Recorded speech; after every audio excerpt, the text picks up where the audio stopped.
In this vid, I'm going to be reviewing a Tangrowth Celebi deck, a combination that has always intrigued me, but I've never actually seen in action.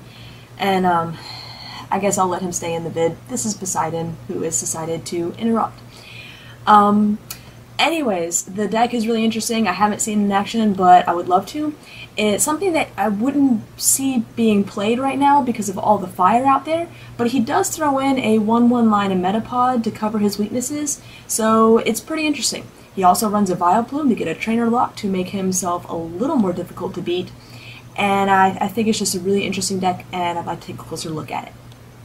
You have a perfect starting line of 1 Cleffa and 1 Tyrogue. You might want to swap your 1 Cleffa out for 1 Manaphy to prevent the donk. However, that means you get to draw 1 less card during your setup, but you also don't have to worry about falling asleep. The big attacker in this deck is Tangrowth. The amount of damage it can do depends on the number of energy cards attached to it. You run Celebi Prime, which allows you to attach 1 extra grass energy per turn as long as your Celebi is in the active position. The bad thing about this deck is it's going to take quite a while to set up. You're going to be using Cleffa or Manaphy for at least a couple of turns to get some good cards in your hand. Then you're going to have your Celebi active for a few more turns to really start pulling on the energy to your Tangrowth. The good thing is that to make sure you have enough time to get this set up properly is that you run a 2/2/2 line of Vileplume. Getting up a trainer lock is really going to slow down your opponent unless you're facing another trainer lock deck. You also run a 2/2 line of Sunflora that allows you to search for any grass Pokemon that you want, and that's also going to really help speed this deck up. You've also covered your major weakness, which is obviously to fire, since everything in here is grass. You run a 1/1 Metapod, whose body says that none of your grass Pokemon are affected by weakness. I would recommend increasing that line to 2/2, just in case any of them are prized. You also might want to consider increasing your line of Tangrowth to 3/3 just because it is your main attacker. Although if you decide to run Rescue Energy, you may not need the extra Tangrowth line. I might also recommend 1 or 2 Shaman in the deck so that you can move your energy around however you like in order for Tangrowth to hit even harder. You have a pretty good energy line, running a solid 14 energy, meaning that you won't have any problems drawing into anything.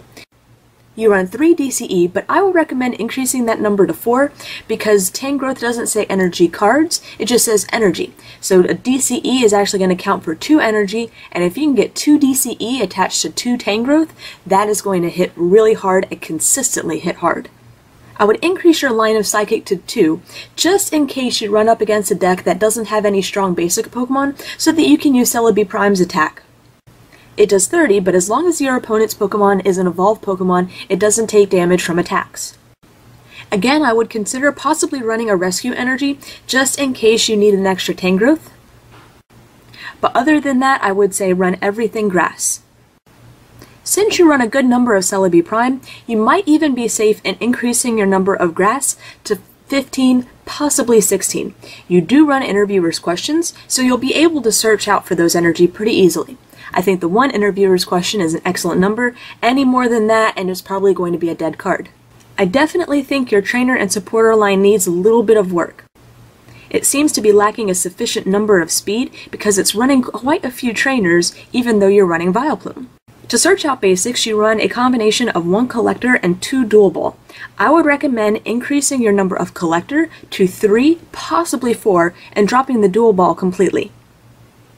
I would increase your number of Rare Candy to 2, possibly 3, just so that you can get that Vileplume out as fast as possible. I do like having 3 communications so that you can swap those in to get your Sunflora set up really fast, and that'll let you get your Vileplume out even faster. The trainers I don't think you'll need are the Switch, the Reversal, and possibly the Junk Arm. The Junk Arm you may be able to let in there, maybe 1, 2 at the max, but the Reversal and the Switch are typically used later in the game, and by that time you should have a Vileplume up so you wouldn't be able to use them anyways. You run 2 Seeker, which I don't think you need unless you decide to run the Shaman to reuse that Pokepower. None of the Pokemon in this deck have extremely high HP, so even though you're throwing out a trainer lock, you're probably going to be knocked out fairly easily, so the chances of you retreating back to the bench, secreting up, and getting set back up really easily is pretty slim. You run 1 Twins to get you back in the game if you're falling a little bit behind. I think that's perfect. I would also include 1 Flower Shop, especially since you run such a low line of Tangrowth. As soon as they knock out 2 Tangrowth, you have no attackers, so you're really going to need that Flower Shop to get them back. And even if you decide to increase that 3-3 line of Tangrowth, I just think 1 Flower Shop in every deck is essential. You run 2 Sage, which I would increase to 3. Early in the game, that can really help you get those trainers out as fast as possible to get that Vileplume set up, and later in the game, you can always discard those trainers since you won't have any need for them with Vileplume out. You run 2 Professor Oak's New Theory. I'd be a little more comfortable with 3, possibly 4 Pont in this deck to make your hand refresher a little more consistent. I would also recommend throwing in 1 Juniper just in case you really have a horrible hand. I would throw out the 2 Judge because I typically find in Vileplume decks they're going to be drawing into a lot of trainers that they don't need. If you judge them, they might be able to draw into something that they do need rather than stocking all those trainers in their hands as dead cards. And the last card you have in here are 3 Elm to search out for Stage 1 or Stage 2 Pokemon. I think you can easily reduce that to 2 if you need the space for other cards, because your Sunflora is going to allow you to search out for any grass Pokemon that you want. I hope these suggestions help, especially in just getting set up as fast as possible. If anyone else would like their deck reviewed, just PM me the list and whether you'd like to be considered for a video review, which can take up to 3, possibly more weeks, or if you would like to just have a blog review, which I can do in a matter of 2, possibly 3 days. Thanks for watching!